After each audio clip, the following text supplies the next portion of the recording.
করতে দুটি half Eder ও একটি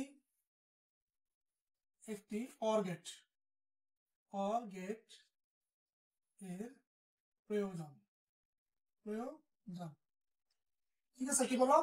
হাফ অ্যাডার দ্বারা ফুল অ্যাডার বাস্তবায়ন করতে হলে আমাদের কি জানতে হবে?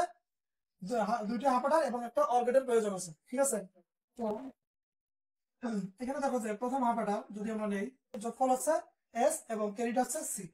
ঠিক আছে, তারপর আমরা নেই আরেকটা, এটা প্রথম হাফ অ্যাডার থেকে, এখান থেকে হাফ অ্যাডারে আসি। তো এখানে হচ্ছে এটার নাম দাও S1, এটার নাম দাও S2, এখানে ক্যারি এটার নাম দাও C1, এখান থেকে ওটা ক্যারি আসবে,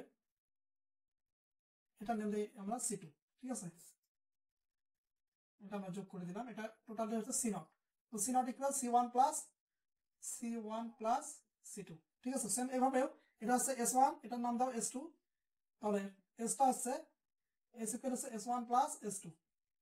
ঠিক আছে, এটা হচ্ছে প্রথম হাফ অ্যাডার, এটা হচ্ছে দ্বিতীয় হাফ অ্যাডার। তো এখান থেকে দেখো প্রথম হাফ অ্যাডারের ক্ষেত্রে প্রথম হাফ অ্যাডার থেকে পাই এস। এখানে কি লিখছিলাম যে এস টা দেখা যায় এবি প্রথম। আবারও লিখি, হাফ অ্যাডার থেকে পাচ্ছি আমরা কি S2 ইকুয়াল লেখা যায় যে এক্সক্লুসিভ বি এক্সক্লুসিভ সি, অথবা এটাকে লিখতে পারি আমরা S1 এক্সক্লুসিভ সিআই।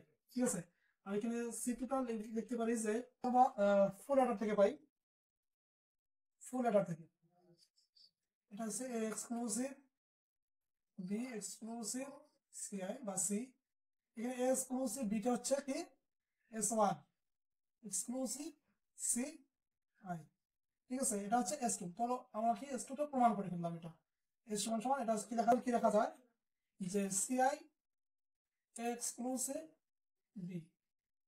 তাহলে দেখো এখানে সিআই থাকলো এক্স হাফ এটা দ্বারা বাস্তবায়ন করা হলো।